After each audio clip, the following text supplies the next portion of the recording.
ডাঙৰ খবৰ বিধায়ক ৰূপজ্যোতি গগৈয়ে বৃহৎ মন্তব্য কৰিছে ইলেকশ্যনৰ পিছতে আৰু তেওঁ কৈছে যে আগন্তুক যি নিৰ্বাচন আছে তেওঁ বৃহৎ ভোটত জয়লাভ কৰিব আৰু কমেও ৩০-৪০ হাজাৰ ভোটত ৰূপজ্যোতি কৰ্মী জয়লাভ কৰিব বুলি তেওঁ বৃহৎ মন্তব্য কৰে। আহক এক বিশেষ প্ৰতিবেদন আপোনালোকৰ মাজত লৈ আহিছোঁ ৰূপজ্যোতি কৰ্মীৰ বৃহৎ মন্তব্য কৰে আজি সাংবাদিকৰ আগত আৰু তেওঁ কয় যে আগন্তুক যি মৰিয়নি সমষ্টিৰ যি ভোট সেই ভোট মৰিয়নি সমষ্টিৰ ৰাইজে তেওঁক জিকাব বুলি তেওঁ বৃহৎ মন্তব্য কৰে আৰু তেওঁ এইবুলি মত প্ৰকাশ কৰে যে মৰিয়নি ৰাইজে তেওঁক চাব আৰু মৰিয়নি ৰাইজৰ লগত তেওঁ আছে। আহকচোন এক বিশেষ প্ৰতিবেদন চাওঁ আহক তেওঁ কি কৈছে। মন্দিৰটো সেৱা কৰিলোঁ, দেউতা মই সমাধিত সেৱা কৰিলোঁ। তাৰপিছত যিমান মন্দিৰ নামঘৰ আছে মূৰদুৱাই আহি ভোট দিবলৈ আহিলোঁ। আপুনি যোৱাটো গোটেই মাহটো বহুত ব্যস্ততাত আছিল আপুনি, এতিয়া আজিৰ পৰা অহা 4 তাৰিখলৈকে প্ৰায় আপুনি ফ্ৰী থাকিব। এতিয়া পৰিকল্পনা পৰিয়ালৰ লগত সময় দিয়া, ক'ৰবালৈ ফুৰিবলৈ যোৱা? ক'তো যোৱাৰ পৰিকল্পনা নাই, মহিতে থাকিম। বিহু আহিছে, ৰাইজৰ মাজতে থাকিম। ক'তো মোৰ লোভ নাছিল আৰু লোভ মোৰ ক্ৰোধ অহংকাৰ মোৰ মায়া দম্ভ কাম ক্ৰোধৰ পৰা সদায় আঁতৰি থাকিব লাগে বুলি মোৰ মায়ে শিকাইছিল আৰু শাস্ত্ৰটো পাইছোঁ। সেইকাৰণে এইবোৰৰ পৰা এইবোৰ মই মন্তব্য দিব বিচৰা নাই আৰু এইবোৰ মই ইচ্ছা কৰোঁ। খুব ভক্তিভাৱেৰে মাতৃ যেতিয়া 2004 চনত মৃত্যু হৈছিলে তাৰ পিছৰ পৰা মৰিয়নি ৰাইজক আপোন মৰিয়নি পৰিয়াল বুলি লৈ সেৱা আগবঢ়াই আহিছিল। 2004 পৰা 2006 চনলৈকে মই বিধায়ক নাছিলোঁ। তেতিয়াৰ পৰা মৰিয়নি ৰাইজৰ সুখে দুখে ৰাইজৰ লগত থিয় দিছিলোঁ।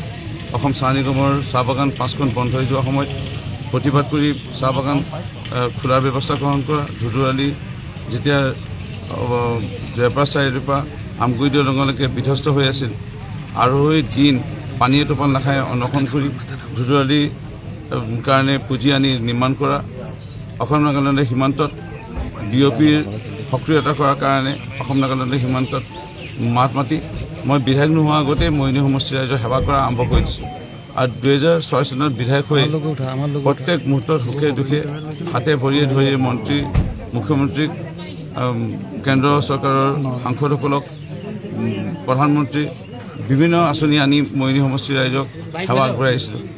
আৰু ইয়াৰ উপৰিও এনেও দিন গৈছে যে ল'ৰাৰ জন্মদিনত টকা পাইছিলোঁ, সেই টকাও ৰাইজক আগবঢ়াই দিছিলোঁ।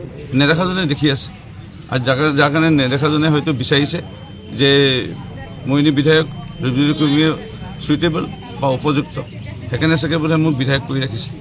কাৰণ নেদেখাজনৰ ইচ্ছাত এতিয়া আমি শাস্ত্ৰ ভাগৱতৰ যদি বিভিন্ন ধৰ্মাৱলীৰ লোকৰ লগত কথা পাতোঁ, ইয়াত ভাগৱত গীতা, ইয়াত কোৰাণ, বাইবেল বা গুৰু গ্ৰন্থ চাহিবত চবতে বোলে এইটোৱে লিখা আছে, তেওঁৰ মতে হৈ আছে।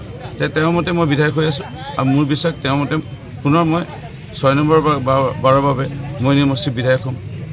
210টা ভোট কেন্দ্ৰ, প্ৰায় 180 ভোট কেন্দ্ৰত ৰাইজৰ দলৰ টেবুল নাই বা অন্য ৰাজনৈতিক দলৰ 210টাৰ ভিতৰত হয়তো 50টা মানত আছে, অন্যবোৰৰ কথা নকওঁৱেই। কিন্তু এতিয়া বিশেষভাৱে যিহেতু ৰাইজৰ দল কংগ্ৰেছ বাওঁপন্থী চবেই মিলি পেলাই, সোঁপন্থী বাওঁপন্থী চবেই মিলি পেলাই খেলিছিলে, বিৰোধী হৈ পেলাই ঐক্যমঞ্চ হৈ ইয়াত চাব গ'লে 210টা ভোট কেন্দ্ৰত প্ৰায় 100টাৰ ওচৰে তেওঁলোকৰ টেবুলেই নাই। টেবুল নাই মানে ভোট কেন্দ্ৰত মানুহেই নাই। তাতে বুজা যায় যে মই জয়টো হ'লোৱেই, কিমান ভোটত জয় হ'ম সেইটো 4 তাৰিখে বেছি দিন নাই। বিহু খাই লওঁ আমি চবেই, বিৰোধীও যিসকল আছে তেওঁলোককো বিহু খাবলৈ কৈছোঁ, খাই লওঁ। আৰু এই যিবোৰ ৰাজনীতিৰ মৰিয়নি সমষ্টিৰ 6টা ইয়াত থানা আছে, ইয়াত মৰিয়নি থানা, চেলেঙাত থানা, দেৱৰপাৰ থানা, তিয়ক থানা এটা অংশ আমাক চুৱে, হাঁহচৰা থানা আৰু ভগামুখ থানা।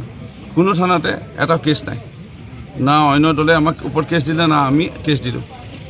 পৰহি দিনাখন আমাৰ পঞ্চায়তৰ সভাপতি এজনক গাড়ী এৰি পেলাই ৰাইজৰ দলৰ মানুহে পলালে।